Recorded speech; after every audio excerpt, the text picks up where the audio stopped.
परम सन्मानयोग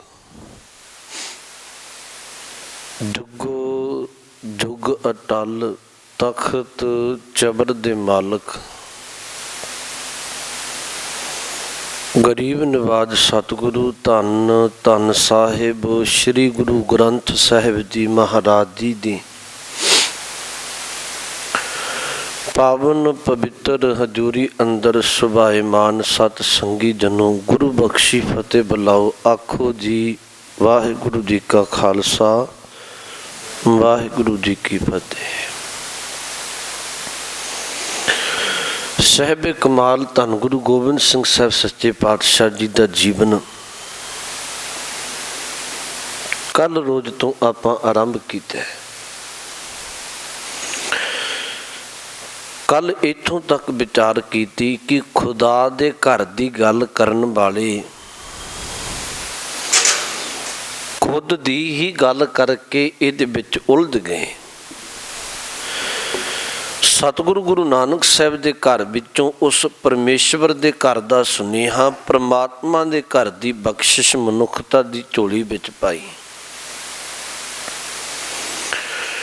पटना साहब की धरती ते गुरु कलगीधर जी का प्रकाश होया। एक गल बड़े ध्यान वाली है भी जिहड़ा पटना साहब है ना, ये पावन धरती है, ये पहला कई नाम बदलते रहे। तकरीबन इतिहास विचों पढ़ो तो 21 नाम ये बदलते रहे। कदी इहदा नाम पाटली पुत्र रहा, कदी इहदा नाम पाटली बोथा रहा, कदी कुसुमावती, कई तरह के इहदे नाम अमरावती बदलते रहे। पर जदों दा धन गुरु गोबिंद सिंह साहब सच्चे पातशाह जी का प्रकाश होया उस तो बाद नाम इहदा पटना साहिब ही रहा। इतिहास के पन्नियां नूं फोल के वेखो, पानी अग ते जमीन तीन कारणा करके अक्सर इत्थे हाकम लोगों के झगड़े आपसी हुंदे रहे। वैसे ये जिहड़ा इलाका है इत्थे हाकम लोगों का अक्सर आना जाना रहिंदा सी, तां करके इत्थे कई बार झगड़े, कई बारी इत्थे लड़ाई झगड़े होने। सतगुरु गुरु गोबिंद सिंह साहब सच्चे पातशाह महाराज जी का इत्थे प्रकाश होया है। बेहद खुशी मनाई गई। सब तो पहला एक श्रद्धालु मुसलमान फकीर है जिहदा तुसी पिंड लभो पिछोकड़ विच ते उहदा पिंड जिला करनाल विच, अजकल हरियाणे विच सियाणा सजदा ये पिंड पैंदा है। पर उंज पंजाब की धरती ते कुड़ाम आके वस गए सन। कुड़ाम की धरती का रहन वाला एक भीखन शाह मुसलमान फकीर है। ये अज नमाज पढ़ रहा है ते नमाज पढ़न तो बाद इन्हें पश्चिम वाल सजदा करन दी बजाए, पश्चिम वाल सिर झुकाउण दी बजाए इन्हें अपना सिर अज पूरब वाल झुकाया। ते इहदे जिन्ने मुरीद सन नाल उन्हां मुरीदां ने एक गल आखी, कहन लगे भी फकीर साईं सानू ये तो पता है भी तुसीं गलती ते नहीं कर सकते, आखिर तुसी इस्लाम विच बड़े तुहाडा अदब ते सत्कार है, तुसी इस्लाम धर्म दे पुगे हुए पुरुष हो, पर इहदा की कारण है मुसलमान ते जदों नमाज अदा करदा है वो पश्चिम वाले पासे अपना सिर झुकाउंदा है, पर अज तुसी पूरब वाले पासे सिर झुकाया है, इहदा की कारण है?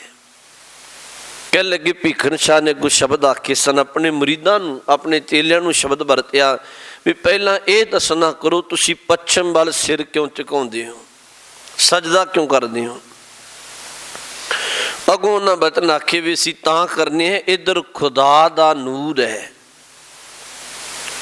मुसलमान धर्म दे विच विश्वास है भी जिहड़ा खुदा है ना वो इधरली दिशा विच खुदा दा नूर है।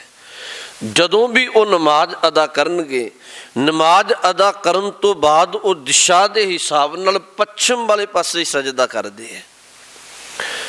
ਭੀਖਨ ਸ਼ਾਹ ਨੇ ਇੱਕ ਸ਼ਬਦ ਆਖੇ ਸਨ, ਕਹਿਣ ਲੱਗੇ ਜਿਸ ਖੁਦਾ ਦੇ ਨੂਰ ਨੂੰ ਤੁਸੀਂ ਇਧਰ ਨਮਸਕਾਰ ਕਰਦੇ ਹੋ ਨਾ, ਉਹ ਖੁਦਾ ਦਾ ਨੂਰ ਅੱਜ ਪੂਰਬ ਵਾਲੇ ਪਾਸੇ ਪਟਨਾ ਸਾਹਿਬ ਦੀ ਧਰਤੀ ਤੇ ਪ੍ਰਕਾਸ਼ਮਾਨ ਹੋ ਗਿਆ ਹੈ। ਮੈਂ ਤਾਂ ਕਰਕੇ ਇਧਰ ਨਮਸਕਾਰ ਕੀਤੀ ਹੈ, ਤਾਂ ਕਰਕੇ ਸਜਦਾ ਕੀਤਾ ਹੈ। ਇਹਦੇ ਚੇਲਿਆਂ ਨੇ ਇਹਨੂੰ ਸ਼ਬਦ ਆਖੇ ਵੀ ਸਾਨੂੰ ਵੀ ਦਰਸ਼ਨਾਂ ਲਈ ਲੈ ਕੇ ਚੱਲੋ। ਕੁੜਾਮ ਦੀ ਧਰਤੀ ਤੋਂ ਭੀਖਨ ਸ਼ਾਹ ਤੁਰਦਾ ਨਾਲ ਆਪਣੇ ਮੁਰੀਦ ਲੈ ਕੇ, ਕਦਮ ਦਰ ਪਿੰਡਾ ਤੈਅ ਕਰਦਿਆਂ ਆਖਰ ਪਟਨਾ ਸਾਹਿਬ ਦੀ ਧਰਤੀ ਤੇ ਪਹੁੰਚਿਆ। ਇੱਥੇ ਜਾ ਕੇ ਮਾਤਾ ਗੁਜਰ ਕੌਰ ਜੀ ਨੂੰ ਬੇਨਤੀ ਕੀਤੀ ਕਿ ਮੈਂ ਸਤਿਗੁਰਾਂ ਦੇ ਦਰਸ਼ਨ ਕਰਨੇ ਹੈ। ਇੱਕ ਗੱਲ ਚੇਤਾ ਰੱਖੋ, ਬਚਪਨ ਦਾ ਨਾਮ ਸਤਿਗੁਰੂ ਦਾ ਗੋਬਿੰਦ ਰਾਏ ਹੈ, ਪਰ ਆਪਾਂ ਅਦਬ ਨਾਲ ਗੁਰੂ ਗੋਬਿੰਦ ਸਿੰਘ ਸਾਹਿਬ ਹੀ ਕਹਾਂਗੇ। ਇਹਨੇ ਬੇਨਤੀ ਕੀਤੀ ਮੈਂ ਸਤਿਗੁਰੂ ਦੇ ਦੀਦਾਰ ਕਰਨੇ ਹੈ। ਮਾਮਾ ਕਿਰਪਾਲ ਚੰਦ ਗੋਦ ਵਿੱਚ ਲੈ ਕੇ ਗੁਰੂ ਕਲਗੀਧਰ ਜੀ ਨੂੰ ਲੈ ਕੇ ਆਏ। ਤੇ ਜਿਹੜਾ ਭੀਖਨ ਸ਼ਾਹ ਸੀ, ਇਹਨੇ 2 ਕੁੱਜੀਆਂ, ਇੱਕ ਕੁੱਜੀ ਵਿੱਚ ਪਾਣੀ ਭਰਿਆ, ਇੱਕ ਕੁੱਜੀ ਵਿੱਚ ਦੁੱਧ ਪਾਇਆ। ਆਪਣੇ ਮਨ ਵਿੱਚ ਹੀ ਇੱਕ ਭਾਵਨਾ ਬਣਾ ਲਈ, ਇੱਕ ਕੁੱਜੀ ਜਿਹੜੀ ਦੁੱਧ ਵਾਲੀ ਹੈ ਉਹ ਹਿੰਦੂ ਭਰਾਵਾਂ ਦੀ ਹੈ, ਜਿਹੜੀ ਪਾਣੀ ਵਾਲੀ ਕੁੱਜੀ ਹੈ ਉਹ ਮੁਸਲਮਾਨ ਭਰਾਵਾਂ ਦੀ ਹੈ। ਮਨ ਵਿੱਚ ਹੀ ਇੱਕ ਫੁਰਨਾ ਬਣਾ ਲਿਆ ਵੀ ਇਹ ਕੁੱਜੀਆਂ ਮੈਂ ਦੋਨੋਂ ਸਤਿਗੁਰੂ ਦੇ ਸਾਹਮਣੇ ਕਰਾਂਗਾ ਤੇ ਵੇਖਣਾ ਇਹ ਹੈ ਵੀ ਸਤਿਗੁਰੂ ਕਿਸ ਕੁੱਜੀ ਤੇ ਆਪਣਾ ਮੁਬਾਰਕ ਹੱਥ ਰੱਖਣਗੇ ਤੇ ਕਿਹੜੇ ਧਰਮ ਦੀ ਰਖਵਾਲੀ ਕਰਨਗੇ।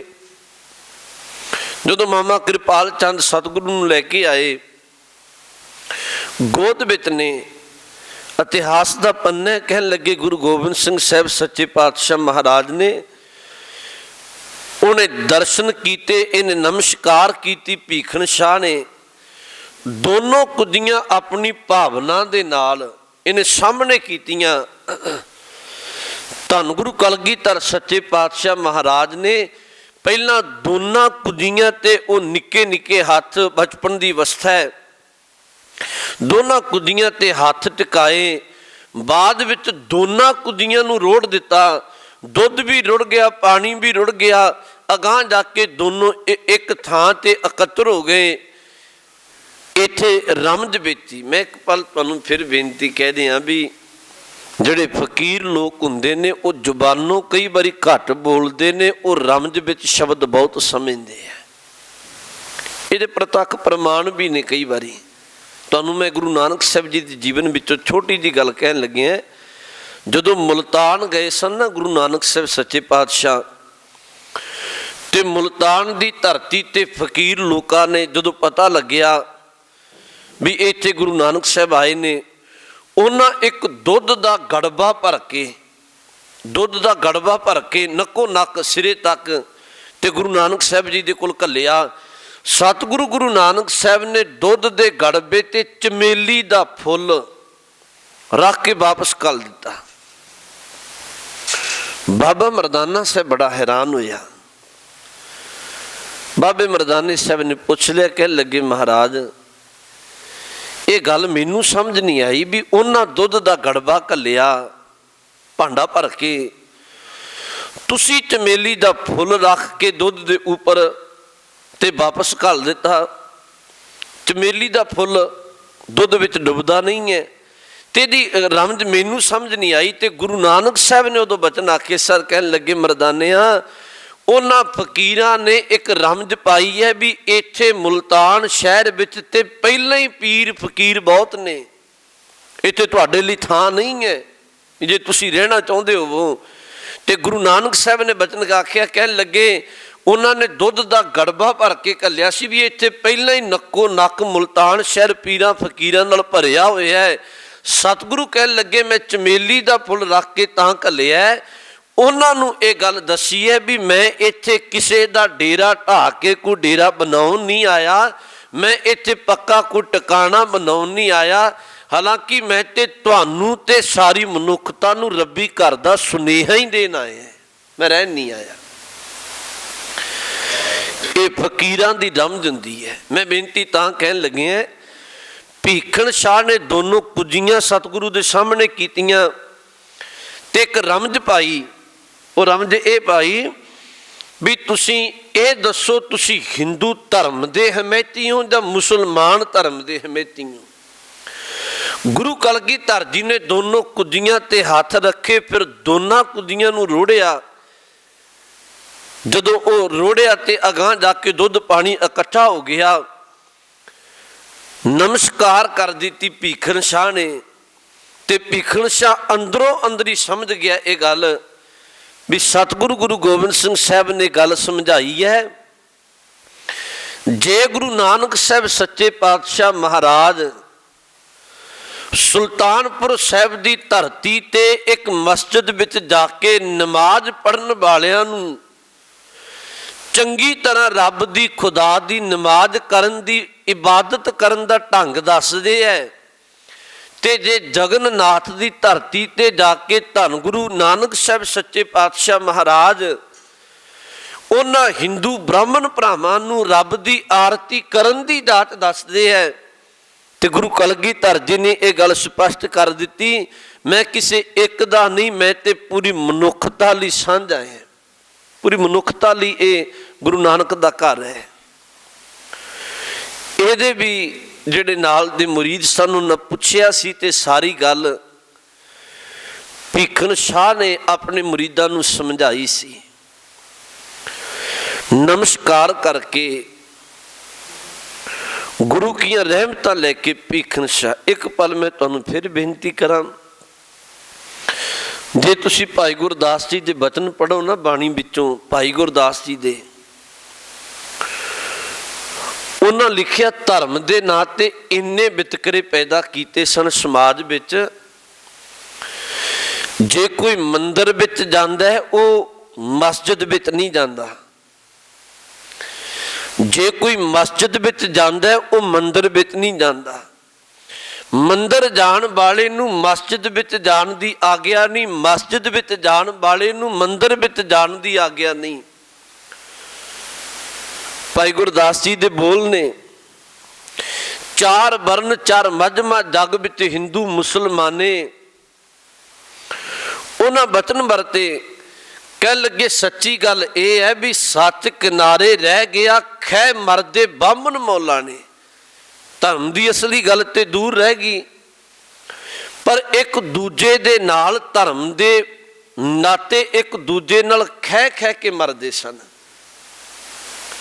बहुत धर्म के नां ते विरोधता। मैं हालांकि कई बार एक बेनती आखना वो तुसी जरूर ध्यान रखा करो। गुरु अर्जन साहब सच्चे पातशाह महाराज जी दे कोल एक बार सिख आए तो उन्हें आके एक बेनती की, कहन लगे महाराज ये दसो धर्म किहड़ा चंगा है। इत्थे ते लोग आपो अपने धर्मां की गल करते हैं ते धर्म के नां ते झगड़ा भी करते हैं। गुरु अर्जन साहब महाराज ने बाणी विचों बचन दर्ज है, तुहानूं सब नूं चेता होएगा। दो तुकां आखियां महाराज ने, कहन लगे सर्ब धर्म मह श्रेष्ठ धर्म। ये अर्थ हुंदे ने, सर्ब दा अर्थ हुंदा सारे, धर्म दा अर्थ हुंदा सारे धर्म, मह दा आखरी अर्थ हुंदा विच, सारे धर्मां विचों। श्रेष्ठ दा अर्थ हुंदा उत्तम। सर्ब धर्म में श्रेष्ठ धर्म, सारे धर्मां दे विचों जिहड़ा चंगा धर्म है वो ये है, सतगुरु कहंदे हर को नाम जप निर्मल कर्म। रबी बंदगी कर ते चंगे कर्म करन, धर्म ते ही है। तो सतगुरु सच्चे पातशाह महाराज ने, मैं बेनती कहन लग्या सा, गुरु कलगीधर सच्चे पातशाह महाराज ने बचपन अवस्था दे अंदर ये गल साबित कर दी। भीखन शाह दे मन दा शंका दूर कर दिता ते एक गल समझाई कि भलिया जे गुरु नानक साहब सच्चे पातशाह पूरी मनुखता दे भले लिए उपदेश दिता ते अज भी ये घर है जिहड़ा ये पूरी मनुखता लई सांझा है। गुरु की रहमतां लैके भीखन शाह बख्शिशां लैके वापस परतदा है। ਇੱਥੇ ਪਟਨਾ ਸਾਹਿਬ ਦੀ ਧਰਤੀ ਤੇ ਸ਼ਿਵ ਦੱਤ ਇੱਕ ਪੰਡਤ ਰਹਿੰਦਾ ਹੈ। ਇਹ ਨਾਮ ਚੇਤਾ ਰੱਖਣ ਵਾਲੇ ਆਪਾਂ ਲੜੀਵਾਰ ਵਿਚਾਰ ਰਹੇ ਤਾਂ ਕਰਕੇ। ਸ਼ਿਵ ਦੱਤ ਪੰਡਤ ਰੋਜ਼ਾਨਾ ਨਦੀ ਕਿਨਾਰੇ ਬਹਿ ਕੇ ਤੇ ਰੋਜ਼ਾਨਾ ਸ਼ਿਵ ਦੱਤ ਪੰਡਤ ਪਰਮਾਤਮਾ ਦੀ ਭਗਤੀ ਕਰਦਾ, ਪਰ ਹਜੇ ਇਹ ਪੂਰਨ ਤੌਰ ਤੇ ਉਸ ਸੱਚ ਦੇ ਮਾਰਗ ਤੇ ਪਹੁੰਚਿਆ ਨਹੀਂ ਸੀ। ਇਹਦੀਆਂ ਮਨ ਦੀਆਂ ਭਾਵਨਾਵਾਂ ਸਨ। ਤੇ ਇੱਕ ਦਿਨ ਸਤਿਗੁਰੂ ਸੱਚੇ ਪਾਤਸ਼ਾਹ ਮਹਾਰਾਜ, ਹਾਲਾਂਕਿ ਸ਼ਿਵਦੱਤ ਪੰਡਤ ਪਟਨਾ ਸਾਹਿਬ ਦੀ ਧਰਤੀ ਤੇ ਬੜਾ ਪ੍ਰਮੁੱਖ ਇਨਸਾਨ ਸੀ, ਸਤਿਕਾਰਯੋਗ ਸੀ। ਇੱਕ ਦਿਨ ਸਤਿਗੁਰੂ ਗੁਰੂ ਗੋਬਿੰਦ ਸਿੰਘ ਸਾਹਿਬ ਸੱਚੇ ਪਾਤਸ਼ਾਹ ਬੱਚਿਆਂ ਦੇ ਨਾਲ ਖੇਡਦੇ ਖੇਡਦੇ ਆਪਣੇ ਸਾਥੀਆਂ ਦੇ ਨਾਲ, ਤੇ ਸ਼ਿਵਦੱਤ ਪੰਡਤ, ਤੇ ਵੈਸੇ ਤੁਸੀਂ ਇਤਿਹਾਸ ਦੇ ਪੰਨੇ ਪੜ੍ਹੋ ਤਾਂ ਉੱਥੇ ਵੀ ਲਿਖਿਆ ਹੋਇਆ ਹੈ ਵੀ ਇਹਦੇ ਪਿੱਛੋਂ ਜਾ ਕੇ ਨਿੱਕੀ ਉਮਰੇ ਸੀ ਤੇ ਇਹਦੇ ਮੋਢਿਆਂ ਤੇ ਚੜ੍ਹ ਕੇ ਇਹਦੀਆਂ ਅੱਖਾਂ ਤੇ ਹੱਥ ਰੱਖੇ ਸਨ ਤੇ ਇੱਕ ਬਚਨ ਆਖਿਆ ਸੀ, ਕਹਿਣ ਲੱਗੇ ਸ਼ਿਵਦੱਤ ਝਾਕ। ਉਹ ਸ਼ਬਦ ਜਿਵੇਂ ਲਿਖੇ ਹੋਏ ਨੇ, ਜਿਵੇਂ ਬੱਚੇ ਸ਼ਬਦ ਵਰਦੇ ਨੇ। ਇਹਨੇ ਨੇਤਰ ਖੋਲੇ ਜਦੋਂ ਗੁਰੂ ਗੋਬਿੰਦ ਸਿੰਘ ਸਾਹਿਬ ਜੀ ਦਾ ਦਰਸ਼ਨ ਕੀਤਾ ਸੀ ਨਾ, ਉਸ ਦਿਨ ਕਹਿਣ ਲੱਗੇ ਸ਼ਿਵਦੱਤ ਪੰਡਤ ਜਿਸ ਭਾਵਨਾ ਨੂੰ ਲੈ ਕੇ ਭਗਤੀ ਕਰਦਾ ਰਿਹਾ, ਲੰਮਾ ਸਮਾਂ ਰੱਬੀ ਇਬਾਦਤ ਕਰਦਾ ਰਿਹਾ, ਉਸ ਦਿਨ ਸ਼ਿਵਦੱਤ ਪੰਡਤ ਨੂੰ ਉਸੇ ਰੂਪ ਵਿੱਚ ਧੰਨ ਗੁਰੂ ਕਲਗੀਧਰ ਜੀ ਦਾ ਦੀਦਾਰ ਹੋਇਆ। ਹਾਲਾਂਕਿ ਇਹ ਸਿਆਣੀ ਉਮਰ ਦਾ ਮਾਲਕ ਸੀ। ਸ਼ਿਵਦੱਤ ਪੰਡਤ ਨੇ ਆਪਣਾ ਸੀਸ ਗੁਰੂ ਕਲਗੀਧਰ ਜੀ ਦੇ ਚਰਨਾਂ ਤੇ ਨਮਸਕਾਰ ਕਰ ਦਿੱਤੇ, ਸ਼ਰਧਾਲੂ ਬਣ ਗਿਆ। ਇੱਥੇ ਹੀ ਸ਼ਿਵਦੱਤ ਪੰਡਤ ਤੋਂ ਬਾਅਦ ਜਿਹੜਾ ਰਹਿਮਤ ਲੈਂਦਾ ਹੈ ਉਹ ਇੱਕ ਫਤਿਹ ਚੰਦ ਮੈਣੀ। ਵੈਸੇ ਜਿਹੜਾ ਮੈਣੀ ਸ਼ਬਦ ਹੈ ਨਾ, ਮੈਣੀ ਇਹਨਾਂ ਦਾ ਤਖੱਲਸ ਕਹਿ ਲਓ। ਜਿਵੇਂ ਅੱਜ ਕੱਲ੍ਹ ਲੋਕ ਗੋਤ ਲਾਉਂਦੇ ਨੇ ਆਪਣਾ, ਹਾਲਾਂਕਿ ਇਹਦਾ ਨਾਮ ਸੀ ਫਤਿਹ ਚੰਦ, ਪਰ ਇਹਨੂੰ ਕਿਹਾ ਜਾਂਦਾ ਫਤਿਹ ਚੰਦ ਮੈਣੀ। ਬਾਦਸ਼ਾਹ ਸੀ ਪਟਨਾ ਸਾਹਿਬ ਦੇ ਇਲਾਕੇ ਦਾ। ਫਤਿਹ ਚੰਦ ਜਿਹੜਾ ਮੈਣੀ ਸੀ, ਰਾਜ ਭਾਗੇ ਦੇ ਕੋਲ ਸੀ। ਇਹਦੇ ਵਿਆਹ ਹੋਏ ਨੂੰ ਲੰਮਾ ਸਮਾਂ ਲੰਘ ਗਿਆ ਸੀ, ਪਰ ਰੱਬ ਦੀ ਨੇਤ ਇਹਦੇ ਘਰ ਵਿੱਚ ਕੋਈ ਔਲਾਦ ਨਹੀਂ ਸੀ। ਇਹਨਾਂ ਕਈ ਵਾਰੀ ਕਈ ਥਾਵਾਂ ਤੇ ਵੀ ਜਾ ਕੇ ਆਪਣੀ ਭਾਵਨਾ ਪ੍ਰਗਟ ਕੀਤੀ, ਪਰ ਰੱਬ ਦਾ ਭਾਣਾ ਇਹਨਾਂ ਦੇ ਘਰ ਵਿੱਚ ਕਿਸੇ ਪੁੱਤਰ ਧੀ ਦਾ ਜਨਮ ਨਾ ਹੋਇਆ। ਤੇ ਇੱਕ ਦਿਨ ਇਤਿਹਾਸ ਦਾ ਪੰਨੇ ਵੀ ਸ਼ਿਵਦੱਤ ਪੰਡਤ ਲੰਘ ਰਿਹਾ ਸੀ, ਉਦੋਂ ਇਹਨੇ ਗੁਰੂ ਕੀ ਬਖਸ਼ਿਸ਼ਾਂ ਲੈ ਲਈਆਂ। ਸ਼ਿਵਦੱਤ ਪੰਡਤ ਲੰਘ ਰਿਹਾ, ਇਹਨੇ ਬਹੁਤ ਪਿਆਰ ਨਾਲ ਹੱਥ ਜੋੜ ਕੇ ਆਵਾਜ਼ ਮਾਰ ਕੇ ਇੱਕ ਬੇਨਤੀ ਆਖੀ, ਕਹਿਣ ਲੱਗੇ ਸ਼ਿਵਦੱਤ ਤੁਸੀਂ ਤੇ ਰੱਬ ਦੇ ਨੇੜੇ ਹੋ, ਤੇ ਮੇਰੇ ਕੋਲ ਨੇਤਰਾਂ ਭਰ ਕੇ ਆਖਿਆ ਵੀ ਰਾਜ ਭਾਗ ਤੇ ਹੈ, ਕਿਸੇ ਗੱਲ ਦੀ ਕਮੀ ਨਹੀਂ, ਪਰ ਕੱਲ ਇਹਨੂੰ ਸਾਂਭਣ ਵਾਲਾ ਜਾਂ ਕੱਲ ਮੇਰੀ ਅੰਸ਼ ਵਿੱਚੋਂ ਮੇਰੇ ਘਰ ਵਿੱਚ ਕੋਈ ਪੁੱਤਰ ਧੀ ਦਾ ਜਨਮ ਨਹੀਂ ਹੋਇਆ, ਤੁਸੀਂ ਰੱਬ ਅੱਗੇ ਮੇਰੀ ਅਰਦਾਸ ਕਰ ਦਿਓ, ਰਹਿਮਤ ਮਰਦ ਜਾਏ। ਮੈਂ ਤੁਹਾਨੂੰ ਇਹ ਵੀ ਬੇਨਤੀ ਬਾਣੀ ਵਿੱਚੋਂ ਕਹਿ ਦਿਆਂ, ਇਹ ਤਾਂ ਕਹਿਣ ਲੱਗਿਆ ਤੁਸੀਂ ਗੁਰੂ ਗ੍ਰੰਥ ਸਾਹਿਬ ਜੀ ਤੇ ਭਰੋਸਾ ਰੱਖੋ। ਸਤਿਗੁਰੂ ਦੀ ਬਾਣੀ ਵਿੱਚ ਗੁਰੂ ਤੇਗ ਬਹਾਦਰ ਸਾਹਿਬ ਜੀ ਦੇ ਦੋ ਬਚਨ ਨੇ। ਸਾਹਿਬ ਕਹਿਣ ਲੱਗੇ ਜਿਹੜਾ ਕੰਮ ਕੀਤੇ ਵੀ ਨਹੀਂ ਨਾ ਹੋਵੇ, ਕੋਈ ਵਸੀਲਾ ਨਾ ਰਹੇ, ਕੋਈ ਵੀ ਕੰਮ ਹੋਵੇ ਭਾਵੇਂ, ਤੇ ਜੇ ਕੋਈ ਸੱਚਮੁੱਚ ਗੁਰੂ ਕੀ ਭਾਵਨਾ ਨਾਲ ਟੇਕ ਲਏ, ਬਖਸ਼ਿਸ਼ ਲਏ ਗੁਰੂ ਕੀ, ਤੇ ਗੁਰੂ ਅੱਗੇ ਪਰਮਾਤਮਾ ਅੱਗੇ ਅਰਦਾਸ ਕਰੇ ਤੇ ਗੁਰੂ ਪਰਮਾਤਮਾ ਬਖਸ਼ਿਸ਼ ਕਰ ਦਿੰਦਾ, ਉਹ ਕੰਮ ਵੀ ਕਰ ਦਿੰਦਾ ਗੁਰੂ ਜਿਹੜਾ ਕਿਤੇ ਕਿਤੋਂ ਵੀ ਨਹੀਂ ਹੋ ਸਕਦਾ। ਗੁਰੂ ਤੇਗ ਬਹਾਦਰ ਸਾਹਿਬ ਜੀ ਦੇ ਬੋਲ ਨੇ, ਬਲ ਛੁਟਕਿਓ ਬੰਧਨ ਪਰੇ ਕਛੂ ਨਾ ਹੋਤ ਉਪਾਏ, ਕਹੋ ਨਾਨਕ ਅਬ ਓਟ ਹਰ ਗੱਜ ਜੋ ਹੋ ਸਹਾਏ। ਜਿੱਥੇ ਕਹਿਣ ਲੱਗੇ ਬੰਦੇ ਤੇਰੀ ਆਪਣੀ ਤਾਕਤ ਮੁੱਕ ਜਾਏ, ਤੈਨੂੰ ਕੋਈ ਸਹਾਰਾ ਨਾ ਰਹੇ, ਕਹਿਣ ਲੱਗੇ ਗੁਰੂ ਤੇਗ ਬਹਾਦਰ ਸਾਹਿਬ ਜੀ ਦੇ ਬਚਨ ਨੇ, ਕਹਿਣ ਲੱਗੇ ਤੂੰ ਗੁਰੂ ਪਰਮਾਤਮਾ ਅੱਗੇ ਅਰਦਾਸ ਕਰੀ, ਪਰਮਾਤਮਾ ਇੰਨਾ ਬੇਅੰਤ ਹੈ, ਬਲ ਹੋਆ ਬੰਧਨ ਛੁਟੇ ਸਭ ਕਿਛ ਹੋਤ ਉਪਾਏ, ਨਾਨਕ ਸਭ ਕਿਛ ਤੁਮਰੇ ਹੱਥ ਮੈਂ ਤੁਮ ਹੀ ਹੋਤ ਸਹਾਏ। ਪਰਮਾਤਮਾ ਬੜੇ ਵਾਰੀ ਬੇਅੰਤ ਹੈ, ਤੁਸੀਂ ਚਲੋ ਆਪਾਂ ਉਧਰ ਨਹੀਂ ਤੁਰਨਾ, ਪਰ ਬੜੇ ਵਾਰੀ ਕਈ ਵਾਰੀ ਦੁਨੀਆ ਹੈਰਾਨ ਰਹਿ ਜਾਂਦੀ ਹੈ ਅਜਿਹੇ ਜਦੋਂ ਰੱਬ ਦੀ ਕਲਾ ਵਰਤਦੀ, ਉਹਦੀ ਬਖਸ਼ਿਸ਼ ਰਹਿਮਤ ਵਰਤਦੀ ਹੈ। ਸ਼ਿਵਦੱਤ ਪੰਡਤ ਨੂੰ ਜਦੋਂ ਇਹਨਾਂ ਸ਼ਬਦ ਆਖੇ ਫਤਿਹ ਚੰਦ ਮੈਣੀ ਨੇ ਵੀ ਤੂੰ ਰੱਬ ਦੇ ਨੇੜੇ ਹੈ, ਰੱਬੀ ਇਬਾਦਤ ਕਰਨਾ, ਤੂੰ ਅਰਦਾਸ ਕਰ ਦੇ ਮੇਰੀ ਸਾਡੇ ਘਰ ਵਿੱਚ ਵੀ ਔਲਾਦ ਹੋਵੇ। ਉਦੋਂ ਸ਼ਿਵਦੱਤ ਨੇ ਆਖਿਆ ਸੀ, ਕਹਿਣ ਲੱਗੇ ਜੇ ਔਲਾਦ ਚਾਹੁੰਦੇ ਹੋ ਨਾ, ਇੱਥੇ ਇੱਕ ਬਾਲਕ ਗੁਰੂ ਤੇਗ ਬਹਾਦਰ ਸਾਹਿਬ ਜੀ ਦਾ ਸਾਹਿਬਜ਼ਾਦਾ, ਮਾਤਾ ਗੁਜਰੀ ਜੀ ਦਾ ਚੰਨ ਗੁਰੂ ਗੋਬਿੰਦ ਸਿੰਘ ਸਾਹਿਬ ਇੱਥੇ ਸਾਥੀਆਂ ਨਾਲ ਖੇਡਦੇ ਹੁੰਦੇ ਨੇ। ਮੈਂ ਤੇ ਆਪ ਉਹਨਾਂ ਤੋਂ ਰਹਿਮਤਾਂ ਮਾਣੀਆਂ, ਕਈ ਸਾਲਾਂ ਦਾ ਰੱਬੀ ਭਗਤੀ ਵਿੱਚ ਜੁੜਿਆ ਹੋਇਆ ਸੀ, ਪਰ ਉਹਦੀ ਰਹਿਮਤ ਮਾਨ ਕੇ ਅੱਜ ਸੰਪੂਰਨ ਹੋ ਗਏ ਹੈ। ਜੇ ਰਹਿਮਤ ਲੈਣੀ ਹੈ, ਬਖਸ਼ਿਸ਼ ਲੈਣੀ ਹੈ, ਤੇ ਤੁਸੀਂ ਗੁਰੂ ਗੋਬਿੰਦ ਸਿੰਘ ਸਾਹਿਬ ਜੀ ਦੇ ਚਰਨਾਂ ਵਿੱਚ ਬੇਨਤੀ ਕਰਿਆ ਕਰੋ, ਤੁਹਾਡੇ ਤੇ ਜ਼ਰੂਰ ਰਹਿਮਤ ਵਰਤੇਗੀ। ਜਦੋਂ ਇਸ ਰਾਣੀ ਨੂੰ ਇਸ ਗੱਲ ਦਾ ਪਤਾ ਲੱਗਿਆ ਤੇ ਸਤਿਗੁਰੂ ਮਹਾਰਾਜ ਰੋਜ਼ਾਨਾ ਆਪਣੇ ਸਾਥੀਆਂ ਨਾਲ ਖੇਡਦੇ ਹੁੰਦੇ ਸਨ। ਇੱਕ ਗੱਲ ਚੇਤਾ ਰੱਖਣ ਵਾਲੀ ਹੈ, 6 ਸਾਲ ਦਾ ਸਮਾਂ ਯਾਦ ਰੱਖਿਓ, ਸਤਿਗੁਰੂ ਨੇ ਆਪਣੇ ਬਚਪਨ ਦੇ 6 ਸਾਲ ਪਟਨਾ ਸਾਹਿਬ ਦੀ ਧਰਤੀ ਤੇ ਗੁਜ਼ਾਰੇ ਨੇ। ਹੁਣ ਇਹ ਜਿਹੜੀ ਰਾਣੀ ਹੈ ਫਤਿਹ ਚੰਦ ਬਾਦਸ਼ਾਹ ਦੇ ਘਰ ਵਾਲੀ, ਸਤਿਗੁਰੂ ਨੂੰ ਖੇਡਦਿਆਂ ਰੋਜ਼ਾਨਾ ਵੇਖਦੇ ਹੈ ਆਪਣੇ ਸਾਥੀਆਂ ਨਾਲ। ਮਨ ਵਿੱਚ ਇੱਕ ਫੁਰਨਾ ਮਨਾ ਲੈਂਦੀ ਹੈ ਰਾਣੀ, ਮਨ ਵਿੱਚ ਇੱਕ ਫੁਰਨਾ ਮਨਾ ਲੈਂਦੀ ਹੈ ਵੀ ਕਿਤੇ ਗੁਰੂ ਕਲਗੀਧਰ ਵਰਗਾ ਪੁੱਤਰ ਮੇਰੀ ਕੁੱਖ ਤੋਂ ਜਨਮ ਲਏ। ਇਹ ਮਨ ਦੀ ਉਹਦੀ ਭਾਵਨਾ ਹੈ। ਇੱਕ ਦਿਨ ਦਿਲ ਦੀਆਂ ਕੀਤੀਆਂ ਅਰਦਾਸਾਂ ਗੁਰੂ ਕਲਗੀਧਰ ਜੀ ਤੱਕ ਪਹੁੰਚੀਆਂ। ਸਤਿਗੁਰੂ ਖੇਡ ਰਹੇ ਨੇ ਆਪਣੇ ਸਾਥੀਆਂ ਦੇ ਨਾਲ। ਅੱਜ ਹਜ਼ੂਰ ਦੇ ਇਹਦੀ ਭਾਵਨਾ ਪੂਰੀ ਕਰਨੀ ਸੀ। ਖੇਡਦਿਆਂ ਖੇਡਦਿਆਂ ਗੁਰੂ ਕਲਗੀਧਰ ਮਹਾਰਾਜ ਅੱਜ ਇਸ ਫਤਿਹ ਚੰਦ ਮੈਣੀ ਤੇ ਇਹਦੀ ਘਰ ਵਾਲੀ ਰਾਣੀ ਬੈਠੇ ਸਨ, ਮਨ ਦੀਆਂ ਭਾਵਨਾਵਾਂ ਲੈ ਕੇ ਇਹਦੀ ਗੋਦ ਵਿੱਚ ਬੈਠ ਕੇ, ਕਿਉਂਕਿ ਇਹਨੇ ਅਰਦਾਸ ਕਰ ਲਈ ਸੀ ਵੀ ਇਹਦੇ ਵਰਗੇ ਪੁੱਤਰ ਹੋਵੇ।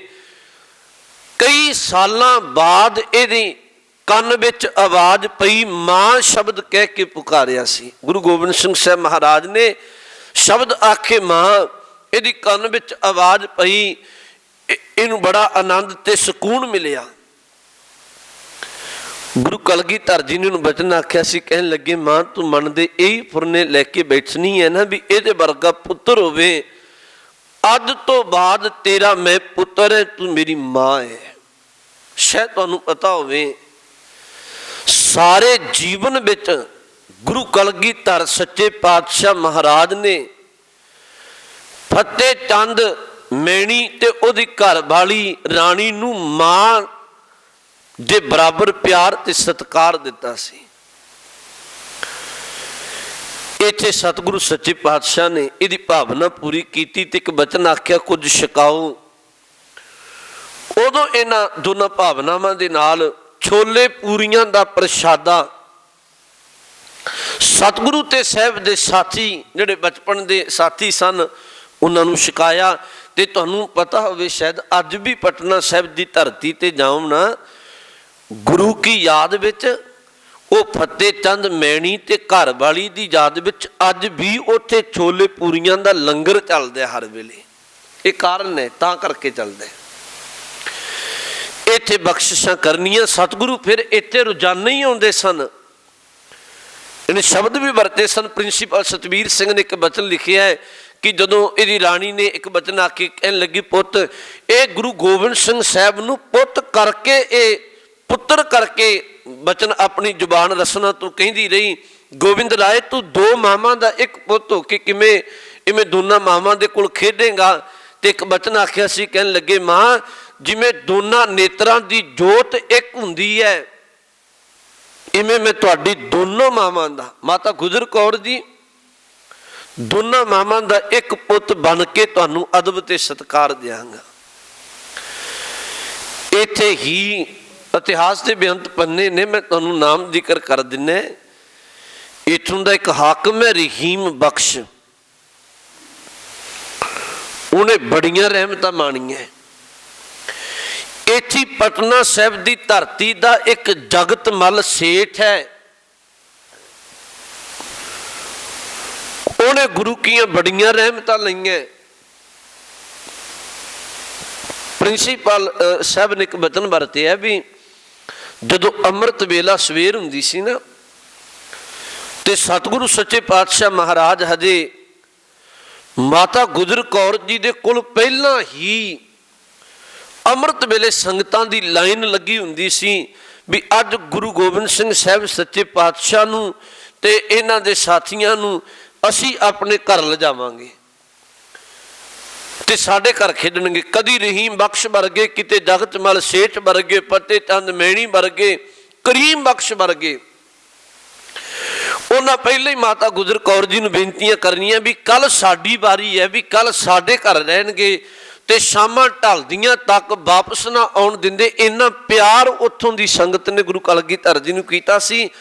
इत्थे ही एक दिन होर सतगुरु ने कला वरताई कि उत्थे नदी के किनारे खेड रहे सन ते खेडदियां खेडदियां बच्चों का अक्सर सुभाव हुंदा भी कई बारी पत्थर कंकरीट आदि चुक के ते पानी विच सुटदे ने, वगा के मारदे ने। एक श्रद्धालु परिवार ने बहुत कीमती 2 कंगन सोने के गहने माता गुजर कौर जी नूं भेंट कीते ते ओ गुरु गोबिंद सिंह साहब सच्चे पातशाह दे लई भी इन्हां नूं पहना दिओ। मां ने प्यार दे नाल ओ कंगन पहनाए।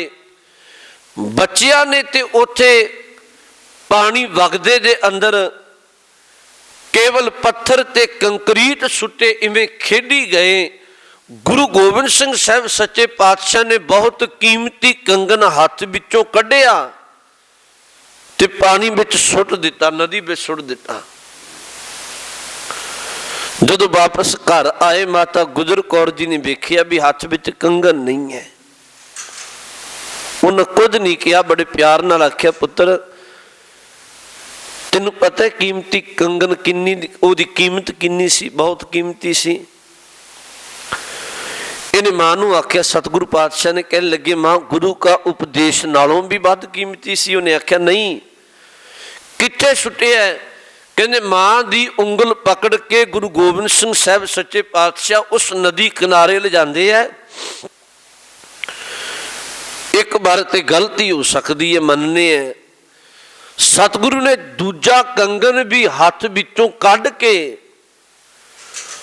उस नदी विच सुट के एक वचन आख्या, कहने लगे मां इत्थे सुटे है। इतिहास के पन्ने ने यह बचपन दीयां गथावां सतगुरु दीयां। मां ने कुछ ना कहा ते गल हुई ते मां नूं एक गल गुरु गोबिंद सिंह मैं बाणी दे पक्ष तो बेनती कह दियां, बचपन विच इस कीमती सोने का त्याग करके एक गल गुरु गोबिंद सिंह साहब ने समझाई सी, मां मैं इस गहणियां नाल अपने सिखां दा प्यार नहीं पाउणा, मैं ते अपने सिखां दा प्यार केवल रब्बी नाम दे नाल पाउणे। तुसीं धन गुरु ग्रंथ साहिब जी की बाणी भी कदी पढ़ के वेखो ना, सतगुरु ने बाणी विच एक वचन आखे, बाणी विच कई वचन आउंदे ने, मैं केवल सोने के संबंध विच कहने हैं। एक ते वचन सतगुरु की बाणी विच इह आउंदा है, सोना रूपा रंगुला मोती तै मानक जियो, सह वस्तु तह दित्तियां मैं तिन स्यों लाया चित जियो, हो इन्नी टोली भुलियस तिस कंत न बैठी पास जियो। ये अर्थ की ने? कहने लगे जे रब मेहर करके कीमती घर दे दे, कीमती गहने दे दे, माया दे दे, कई बारी कहन लगे ये कीमती सुख लैके बंदा उस मालक की इबादत करनी भुल जाता है। देखो बाणी का बड़ा निर्मल उपदेश है, तुसीं एक वचन तो रोजाना ही पढ़ते हो ना, उंज तो असीं दुख नाल सांझ पाउण नूं कोई भी तैयार नहीं। पर गुरु नानक साहब ने कई थावां ते आख्या, कहन लगे पुत्र तेनू समझ नहीं है, कई थावां ते दुख भी दबाव बन जाता है, सुख भी कई थावां ते रोग बन जाता है। एक वचन तुसीं नित पढ़दे हो, दुख दारू सुख रोग भया। ये अर्थ की ने? ਕਹਿਣ ਲੱਗੇ ਕਈ ਵਾਰੀ ਤੂੰ ਰੱਬ ਤੋਂ ਟੁੱਟਿਆ ਹੋਵੇਂ ਤੇ ਤੇਰੇ ਜੀਵਨ ਵਿੱਚ ਕੋਈ ਦੁੱਖ ਆਵੇ, ਤੂੰ ਖੁਦਾ ਨੂੰ ਚੇਤੇ ਕਰਨੇ, ਉਹ ਮਾਨੋ ਤੈਨੂੰ ਦੁੱਖ ਵੀ ਦਬਾਅ ਬਣ ਗਿਆ। ਕਈ ਵਾਰੀ ਤੂੰ ਦੁਨਿਆਵੀ ਸੁੱਖਾਂ ਵਿੱਚ ਇੰਨਾ ਉਲਝ ਜਾਣੇ, ਤੂੰ ਆਪਣੇ ਜੀਵਨ ਦਾ ਮਕਸਦ ਭੁੱਲ ਕੇ ਤੂੰ ਅਹੰਕਾਰੀ ਹੋ ਕੇ ਅੱਤ ਦਾ ਦੁਨਿਆਵੀ ਸੁੱਖਾਂ ਵਿੱਚ ਤੂੰ ਪਰਮਾਤਮਾ ਨੂੰ ਭੁਲਾ ਦਿੰਨੇ, ਉਦੋਂ ਤੇਰੇ ਲਈ ਸੁੱਖ ਰੋਗ ਵੀ ਬਣ ਜਾਂਦਾ ਹੈ। ਸਤਿਗੁਰੂ ਪਾਤਸ਼ਾਹ ਨੇ ਇੱਕ ਬਚਨ ਆਖੇ, ਕਹਿਣ ਲੱਗੇ ਮਾਂ ਇਹ ਮੈਂ ਤਾਂ ਕਰਕੇ ਸੁੱਟੇ ਨੇ ਕਿਉਂਕਿ ਆਉਣ ਵਾਲੇ ਸਿੱਖਾਂ ਦੇ ਜੀਵਨ ਅੰਦਰ ਮੈਂ ਕੀਮਤੀ ਸੁੱਖਾਂ ਨਾਲ ਪਿਆਰ ਪਾਉਣ ਦੀ ਬਜਾਏ ਉਹਨਾਂ ਨੂੰ ਰੱਬੀ ਇਬਾਦਤ ਨਾਲ ਜੋੜਨਾ ਹੈ। ਰੱਬੀ ਬਾਣੀ ਵਿੱਚ ਬਚਨ ਨੇ ਕੰਚਨ ਸਿਉ ਪਾਈਐ ਨਹੀਂ ਤੋਲ, ਮਨ ਦੇ ਰਾਮ ਲਿਆ ਹੈ ਮੋਲ। ਮੈਂ ਕਹਿ ਕੇ ਬੇਨਤੀ ਸਮਾਪਤੀ ਕਰਾਂ, ਸਿੱਖ ਨੂੰ ਇਹ ਨਹੀਂ ਮਹਾਰਾਜ ਨੇ ਕਦੀ ਕਿਹਾ ਵੀ ਸਿੱਖਾ ਤੇਰੇ ਕੋਲ ਕੀਮਤੀ ਘਰ ਨਾ ਹੋਵੇ ਜਾਂ ਕੀਮਤੀ ਪਦਾਰਥ ਨਾ ਹੋਣ, ਕੀਮਤੀ ਕੱਪੜਾ ਨਾ ਹੋਵੇ ਪਹਿਨਣ ਵਾਸਤੇ, ਜਿਹੀ ਗੱਲ ਨਹੀਂ ਹੈ। ਸਤਿਗੁਰੂ ਕਹਿਣ ਲੱਗੇ ਮੈਂ ਖੁਸ਼ ਹਾਂ ਤੇਰੇ ਕੋਲ ਕੀਮਤੀ ਚੰਗਾ ਘਰ ਹੋਵੇ, ਤੇਰੇ ਕੋਲ ਕੀਮਤੀ ਖਜ਼ਾਨਾ ਹੋਵੇ, ਤੇਰੇ ਕੋਲ ਚੰਗਾ ਕੱਪੜਾ ਹੋਵੇ, ਮੇਰੇ ਸਿੱਖ ਕੋਲ ਬਹੁਤ ਸੋਹਣਾ ਪ੍ਰਸ਼ਾਦ ਪਾਣੀ ਹੋਵੇ, ਮੈਂ ਖੁਸ਼ ਹਾਂ। ਪਰ ਇੱਕ ਗੱਲ ਸਤਿਗੁਰੂ ਨੇ ਬਾਣੀ ਵਿੱਚ ਬਾਰ-ਬਾਰ ਆਖੀ ਹੈ, ਕਹਿਣ ਲੱਗੇ ਪੁੱਤਰ ਜੇ ਸੁੱਖ ਲੈ ਕੇ, ਰੱਬੀ ਦਾਤਾ ਲੈ ਕੇ ਤੂੰ ਦਾਤਾਰ ਨੂੰ ਭੁੱਲ ਗਿਆ ਨਾ, ਫਿਰ ਸਤਿਗੁਰੂ ਕਹਿਣ ਲੱਗੇ ਇਹ ਸਭ ਕੁਝ ਵਿਅਰਥ ਹੈ, ਕਿਸੇ ਕੰਮ ਦਾ ਨਹੀਂ ਹੈ। ਇੱਕ ਬਚਨ ਗੁਰੂ ਕਲਗੀਧਰ ਜੀ ਦੇ ਕਹਿ ਕੇ ਸਮਾਪਤੀ ਕਰਨਾ। ਸਵਈਆਂ ਦੇ ਬਚਨ ਤੁਸੀਂ ਪੜ੍ਹਦੇ ਹੋ, ਨਿਤਨੇਮ ਦੀ ਬਾਣੀ ਹੈ ਅੰਮ੍ਰਿਤ ਵੇਲੇ। ਗੁਰੂ ਕਲਗੀਧਰ ਜੀ ਨੇ ਕੀ ਆਖਿਆ, ਜੀਤ ਫਿਰੈ ਸਭ ਦੇਸ਼ ਦਿਸ਼ਾਨ ਕੋ, ਬਾਦਤ ਢੋਲ ਮਿਰਦੰਗ ਨਗਾਰੇ। ਇਹ ਬਚਨ ਨਿਤਨੇਮ ਵਿੱਚ ਸਿੱਖ ਪੜ੍ਹਦਾ, ਇਹ ਤਾਂ ਬਦਕਿਸਮਤੀ ਕਈ ਵਾਰੀ ਇਸ ਨਿਤਨੇਮ ਕਰਿਆ ਹੀ ਨਹੀਂ ਤੇ ਸਾਨੂੰ ਧਿਆਨ ਵਿੱਚ ਨਹੀਂ ਹੈ। ਹਾਲਾਂਕਿ 5 ਬਾਣੀਆਂ ਦਾ ਨਿਤਨੇਮ, ਮੈਂ ਤੁਹਾਨੂੰ ਫਿਰ ਬੇਨਤੀ ਕਵਾਂ ਜ਼ਰੂਰ ਆਪਣੇ ਘਰਾਂ ਪਰਿਵਾਰਾਂ ਵਿੱਚ 7 ਬਾਣੀਆਂ ਦਾ ਨਿਤਨੇਮ ਲਾਜ਼ਮੀ ਕਰਿਆ ਕਰੋ।